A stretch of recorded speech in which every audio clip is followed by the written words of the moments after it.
How are we doing this Saturday morning?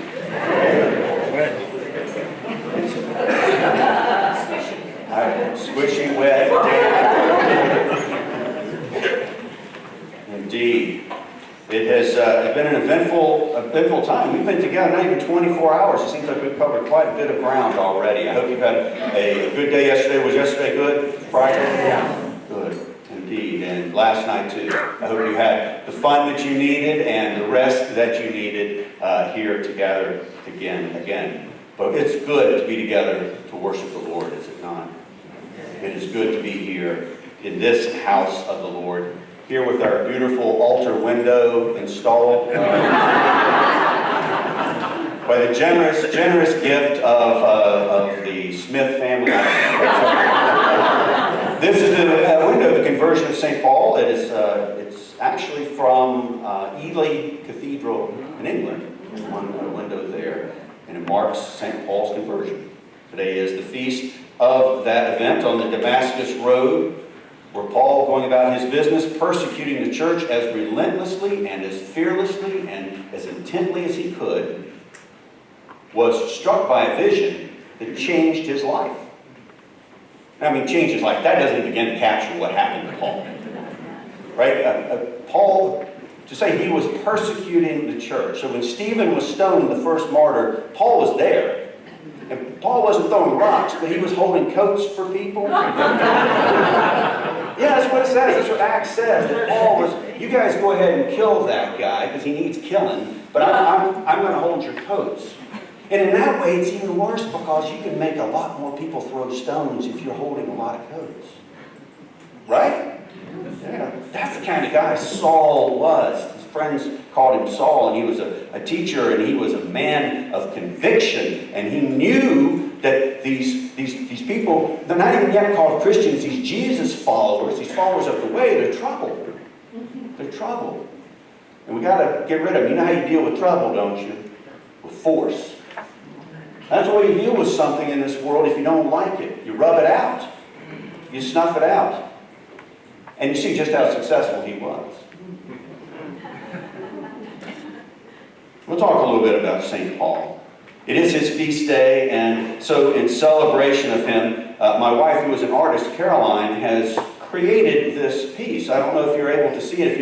If you can't now, then please make sure you come and take a look after today's service, and we'll be here throughout the morning. It's a frontal in the white of this celebratory feast day, the gold that we often use. And as you look at the various ribbons and strands on this piece, you will notice that there are mustard seeds, bottles of mustard seeds, much like I was holding up yesterday, identical as I was holding up yesterday, that are on this frontal. And so at the end of the day, every parish is invited to take some of these mustard seeds home. So it's not just here to look beautiful, but it's actually functional. You ought to live with an artist, y'all. It's great. It is awesome, and I am yet again impressed, Caroline, and thank you. This was entirely her idea. I would love to tell you it was my idea, but it's a good thing to have some mustard seeds to take home with. We've been talking a lot about sowing seeds. And you know, I put in mind of one of the videos that we saw last night, the one by Shane Claiborne, the first one that we saw, where he talked about Christianity and spreading kind of like a virus or a disease. Right, thinking of it almost like an invasive species. Did you know mustard is an invasive species in many places?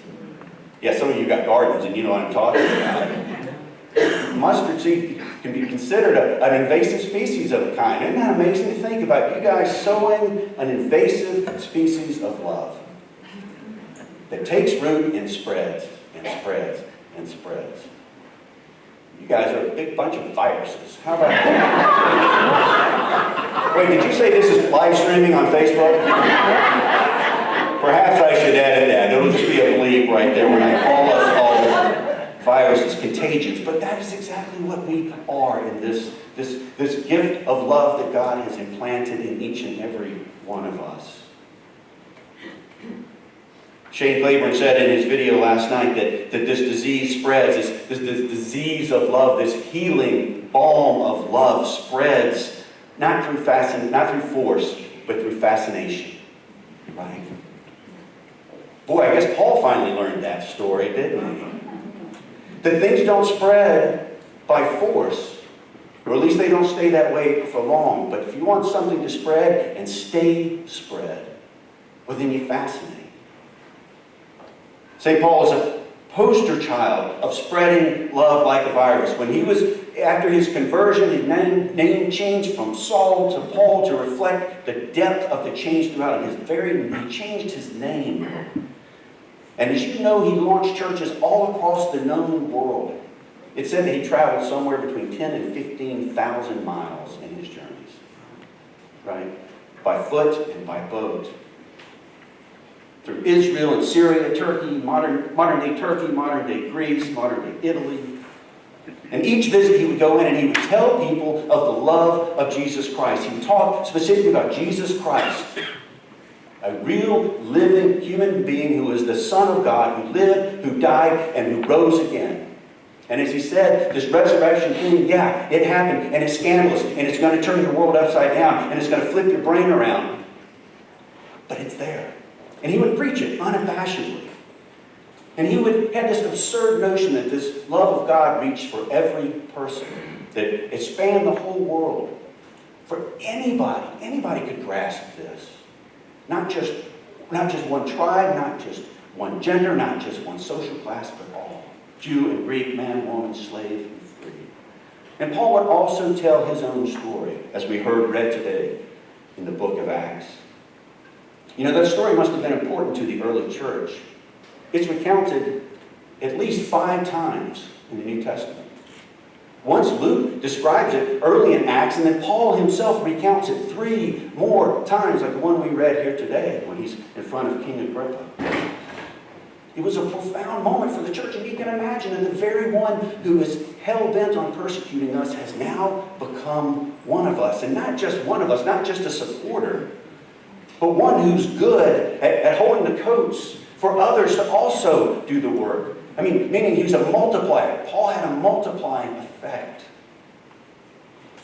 But Paul didn't do it through force. Paul did it through fascination. He never went in with a spear. He never went in to coerce or to bribe. He went in to share with you. That's why we had this beautiful window installed to remind us of St. Paul. Paul's conversion. He saw a light brighter than the sun. Jesus spoke to him. He said, Paul, grow your garden. Throw, hoe, and show. You're saying it's listening today. It's not in all of the versions, but it's in there. But that's exactly how Paul worked. He went to spread the power of the Word by revealing the Word of God and by living a life of faith. And so I have great hope for us, my brothers and sisters, great hope for this church, this wonderful and sacred mystery that we are about. It's a challenging call. We know that. We know that we're in a time where the church just doesn't occupy a privileged position like it used to. And I've said it once, and I'll say it many times. I think that's good for us. Because we were awfully comfortable in a privileged position. We expected the food, showed up already measured out, so all we had to do was mix the ingredients into the stew. But as a church now that is living much more like the time of St. Paul, that is not relying on the culture to make people come to church, but is relying on each and every one of us to proclaim, to spread. That's good for the church, but what that really means is it's good for the kingdom of God. So we want to spread this good news through fascination, through revelation, as Paul described it. I think what helps is for each of us to remember how we have been fascinated by God. Every one of us has a story about how God has reached into our lives and grabbed us and has fascinated us in some way. Maybe it has been the liturgy, maybe it's in music, maybe it's in the eyes of a newborn child, or sitting bedside with someone as they're dying. Maybe it's looking at a starry night and In some way, it's in the love of someone that you love or someone who forgave you in a moment that you really needed it. Maybe it's knowing God because someone has helped you become the person that you are today. You have been fascinated, have you not, by God. You have received a revelation of God. A kind of Damascus road, and maybe it didn't make you fall down and blind you with light, but God has revealed God's self to you. If we reclaim that in those moments when we think this is just so hard, we think we might not be able to go on one more step, I say to you, church, remember that fascination, the awe and the wonder and the joy and the hope of God. That's your story to share to a world that really, really wants to know and be fascinated by love. So please take your mustard seeds at the end of today. There aren't enough vials that everyone gets one. That would be awesome. There are plenty of mustard seeds here, though, that there is no shortage. But take them back, and I hope that this will become something that you can take a small token, a small talisman as you're back at your parish, and people are saying, what did you guys do in Dewey Beach Friday and Saturday? What are you doing with those mustard seeds? That it can't be a spark to start a conversation, to maybe just a little bit of fascination, a little bit of conversation about what happened here. So maybe these seeds will remind us of the superabundance of God's love, because there are a lot of seeds up here. But God's love does not run out. And that from small things, mighty things can grow, right? That'll preach. Jesus preached it. But I also remind you too, look, maybe that bottle can remind each and every one of us that if the seeds stay in a bottle on the shelf, they'll never grow. If our seeds stay in a bottle on the shelf, they'll never grow. So God bless you, Episcopal Church in Delaware. Give thanks for St. Paul and for his conversion. And give thanks for you this day and for the calling that we all share together. To be fascinated in hope, to be fascinated in love, and to take part in the merciful recreation of God's world.